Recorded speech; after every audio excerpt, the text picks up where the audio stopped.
नमस्कार, मी सूरज पवार स्वागत करतो तुमचं कुलाबा न्यूज 24 मध्ये।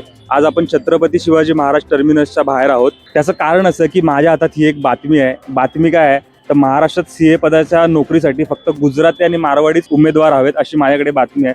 खरं तर ही लिंक्डइन वरची माझ्याकडची ही बातमी आहे। यामध्ये असं स्पष्ट लिहिलेलं आहे की नोकरीसाठी फक्त गुजराती आणि मारवाड्यांनीच अर्ज करावा, मराठीचा इथे कुठे उल्लेखच नाहीये। आणि लाजिरवाणी गोष्ट अशी की ही जी कंपनी आहे ती दुसरीकडे कुठे नसून आपल्या मुंबईतच, आपल्या महाराष्ट्रातच आहे। आता नेमकं यावरती महाराष्ट्रातल्या मुंबईतल्या तरुणांचं काय म्हणणं आहे ते आपण जाणून घेणार आहोत। माझ्या मागे काही ते मराठी तरुण आहेत आपल्यातले, त्यांच्याशी आपण थेट बोलणार आहोत। त्यांचं म्हणणं नेमकं काय आपण जाणून घेणार आहोत। दादा नमस्कार। नमस्कार।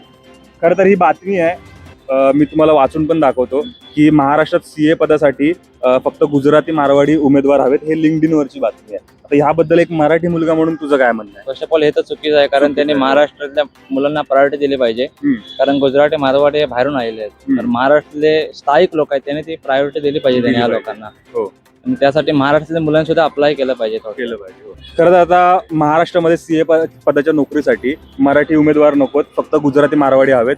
ही अशी एक माझ्याकडे लिंक्डइन वरची बातमी आहे, ही जशी मी तुला दाखवली, तुला मुद्दा पण सांगितला। तर यावरती तुझं काय म्हणणं? नक्की आपली मराठी मुलं चुकतात कुठे? मराठी मुलांनी राजकारणात कमी लक्ष दिलं पाहिजे आणि अभ्यासाकडे लक्ष दिलं पाहिजे आणि स्वतःला तयार केलं पाहिजे, स्पर्धा परीक्षा दिल्या पाहिजे भरपूर। आपल्या येणाऱ्या पिढीसाठी मराठी मुलांनी सुद्धा लक्ष दिलं पाहिजे, ही चिंताजनक बाब आहे।